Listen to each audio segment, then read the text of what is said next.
afternoon, evening, whatever it is for you. I am Zericho Hikathos, and this is Demonosophy and Beyond. I've come to you because, I've been kind of, I guess inspired to talk about, some of the pitfalls about Magick, and one of the ones that's been going on in my mind has been, the pitfall of obsession. And, there's a big difference between passion and obsession, but there's also a fine line between the two. Passion is having something that you love and making it work for you. It's something that's beautiful. It's taking something that you love and turning it into an art. People, for example, who have a passion for music, they become inspired to become composers, producers. They pick up an instrument. People who have a passion for teaching can become mentors and guides. Somebody with a passion,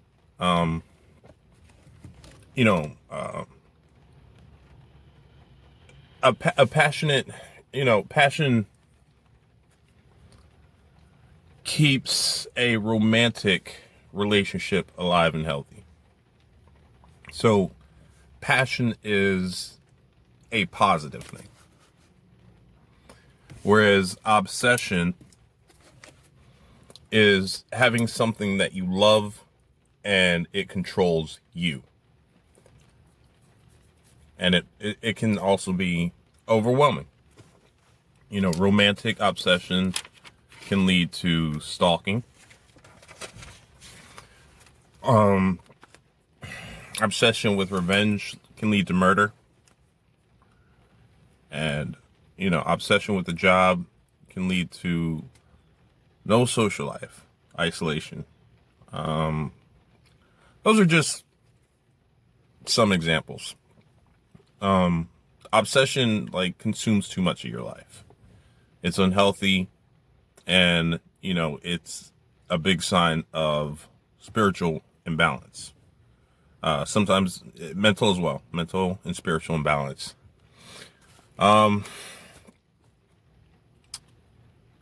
It's something that you want to avoid in Magick as well as regular life, because it can be both a danger and a distraction. It can be a big hindrance.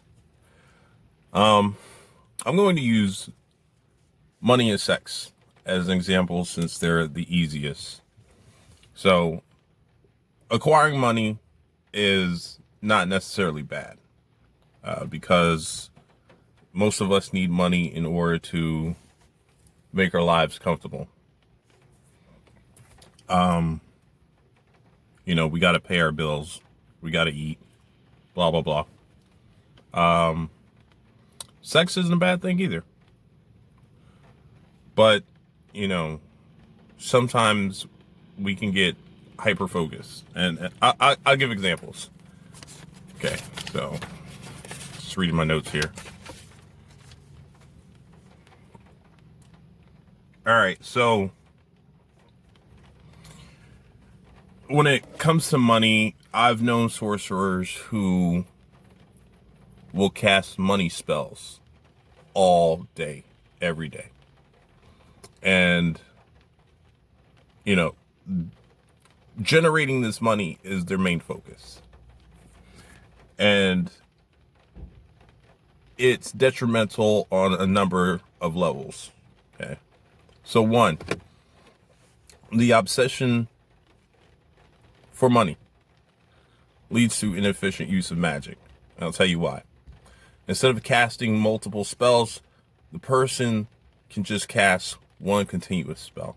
You want money to constantly come in, just make a spell where money constantly comes in. Instead of just doing constant spells. It also is an indication to me you don't trust your own magic. Like, you constantly got to re-up. And that really doesn't make any sense to me. Two, by spending your whole day just to cast similar spells, you might be missing out on other opportunities. Okay? Like, all right. So, let's say maybe you're not as experienced in magic. You find this money spell. The money spell works. That's great. But if you spend, let's say this money spell is for, generating money on a temporary basis. Okay? If you waste your time constantly casting that spell, you could have used that time to find a stronger spell or make a stronger spell. 3, constantly casting for the same thing all day, every day. It's a clear sign that, you failed to gain a proper understanding of the true application of magic. And the real reason for magic is to evolve spiritually. Okay? So the thing is that it's understandable to use magic to get things to make your life a little bit more comfortable. But once you have what you need, your focus needs to be on spiritually maturing. And, like magic, it's not about anchoring yourself to the mundane. So for those who do follow the left-hand path, because I am left-handed in my practice, it goes against the principle. And the reason why it goes against the principle of the left-hand path is that by putting all your focus into money, generating money, okay, money becomes your God. With the left-hand path, you should be trying to obtain godhood. You should be trying to understand your power and become your own God. But when you focus on one thing, when you give your dedication and all your energy to one thing, that becomes your God. So, those are the 4 ways that I can think of where, obsession can stunt your spiritual growth pertaining to money, as an example. It's very similar with sex. Many baby witches can get caught up with either using magic to find, someone a boyfriend, someone a girlfriend, someone to keep their mate, or, they want to get laid and keep getting laid. And, like I said, sex isn't a bad thing, obtaining it. Having a mate isn't necessarily a bad thing, although, it can be a big distraction, but, that's another subject. But the question is, how much time does it take up? Is this your end goal? To just constantly get laid? To just keep your mate? To just get a mate? Sexual prowess can make you feel powerful, but if it consumes your whole life, you've given up your power. Sex becomes your God. And therefore, you've, violated the principle of the main idea of the left-hand path. And, don't get me wrong. When it comes to being on the left-hand path, you can do what the hell you want. If you're happy with constantly chasing tail, that's great. If you're happy with, just getting money and having money and spending money, whatever, that's fine. But when you start learning the deeper things and understanding the phoniness of the world, you start questioning things that, why am I going after these things? Like, what does it do for me in the end? The big picture. You start looking at the big picture. I feel like if you're doing magic, if you're supposedly mature in your practice and you don't realize these things, you have a problem. But that's just my opinion. Take it or leave it. I personally struggle with the obsession of attaining more knowledge. I'll be real with you. I have to constantly remind myself to live my life, to pay attention to the ones I love, to get my nose out of books, and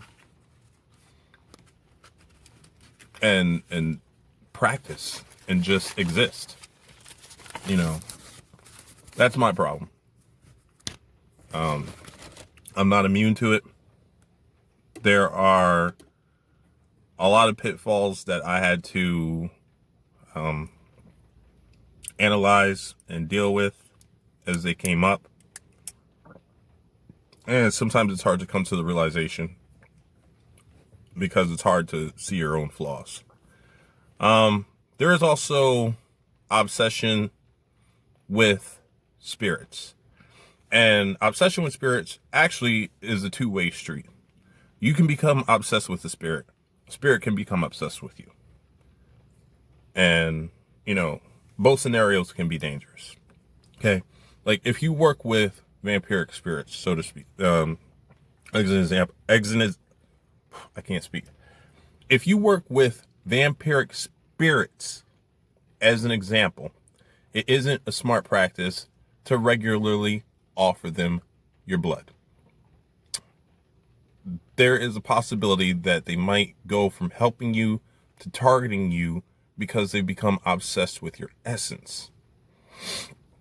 It's like when a dog gets a taste of blood. You gotta put the dog down because it gets addicted. Spirits known for their high libido can become obsessed with you if you make it a habit of offering sexual fluids. And I'll use Lilith as an example because most people consider her just to be a succubus and a sexual spirit. And she can become a problem if you are weak-willed. She has a lot to offer when it comes to wisdom as well as sexuality. And sometimes that can lead a practitioner to become obsessed because Lilith can seem like the whole package.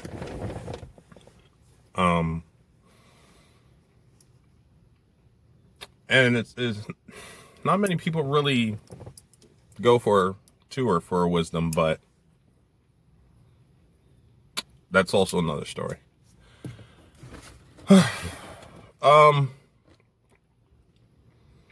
If the person starts giving her regular offers of sexual fluids or just sexual energy in whatever way, she can become obsessed and more demanding. I've had her tell me that she has developed an obsession. Luckily, I think that obsession has been broken. So I'm in the clear. Hold on a second, it's hot in here.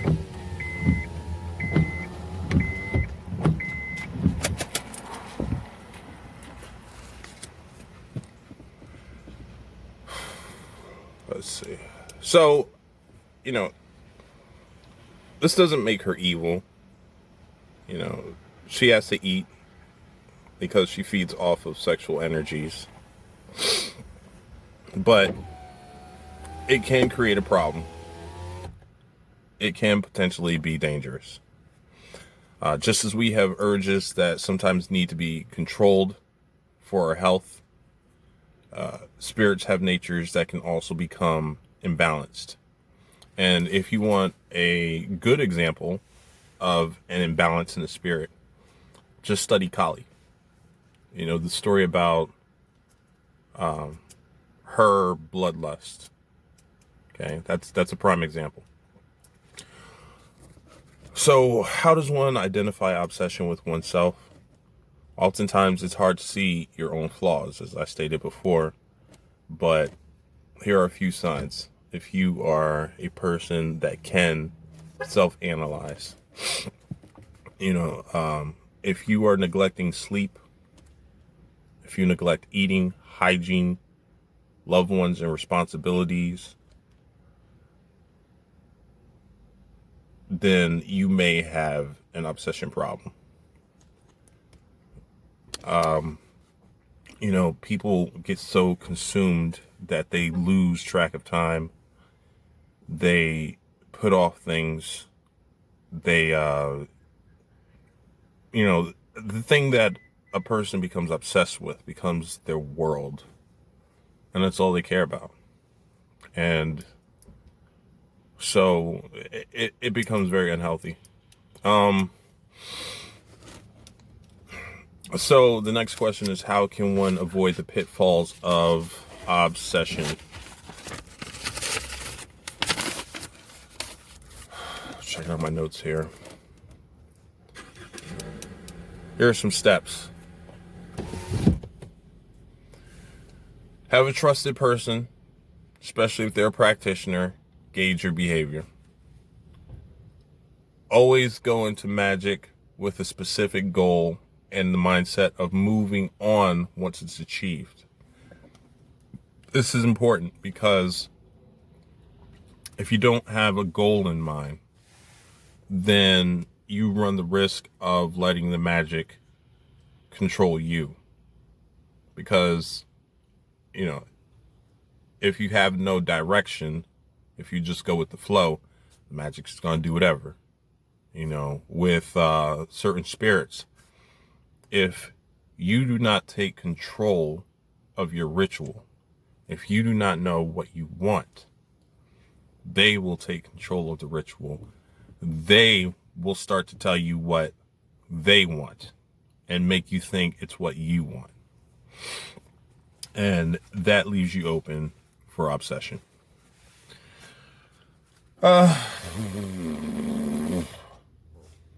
Ground and cleanse yourself of any energy that can become addictive after working with it every time. Grounding is very important. I don't do it a lot. But you have to free yourself from certain energies. There are certain spirits that will stay with you. And, that's fine. Because there are a lot of spirits that are healthy for you. And they're not going to try to make you obsessed with them. They may even, help you stay balanced. And that's another step of making sure you don't get obsessed. If you know that maybe it's a problem, it's an issue, then only work with spirits that are known to be balanced and level-headed.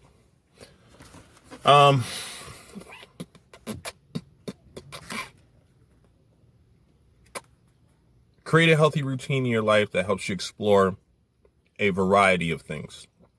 Okay, if you're constantly seeking out different things that are interesting to you, then you're less likely to become obsessed with one thing.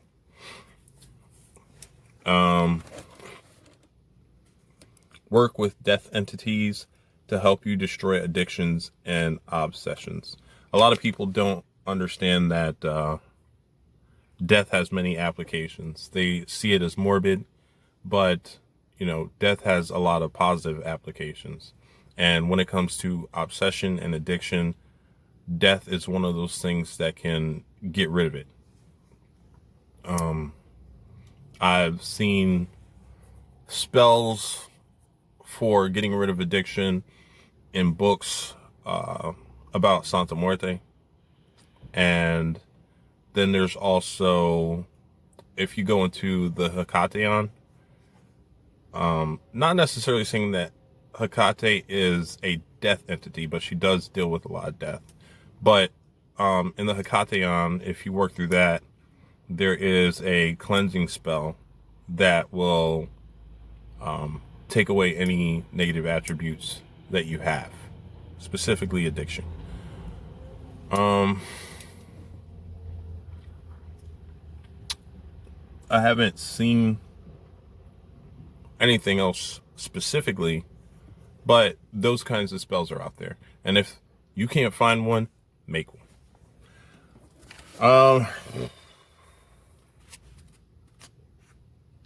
Then I already said work with the balanced spirits. Yeah. But always be mindful. You know, there's a lot of things that can become obsessions, you know, addictions. It isn't just money. It isn't sex. Like I said, mine is, you know, obtaining knowledge, and even the obtainment of gnosis can be addictive. It can be an obsession. Even, you know, having visions, meeting spirits, that can become an obsession. And you just need to be careful with it. You know, everything is it's a juggling game. It's a juggling game. And you need to be mindful of both your weaknesses and strengths so that you don't fall into the traps of magic. And as the pitfalls come up, not necessarily in my life, but as they come up in my head, where it's like, these are one of the things that you need to look out for, I will try to make videos about them so that people who are watching do not get caught up in this. And, you know, personally, if you do get warned and you get caught up in it, then it's your fault. All right. So, hopefully everybody is having a good day, afternoon, evening, whatever. Hopefully the people who are watching are, you know, prospering in their practice. I appreciate all the subscribers I have. I have over 600 now. I think last time I checked, 620. And, you know, I'm glad to have those people, you know.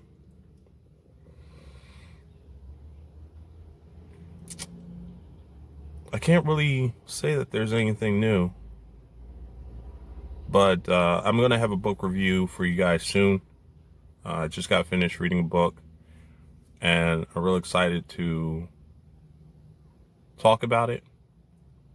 So look for a new video soon after this one. All right. So you guys take care. I'll talk to you later. Be easy.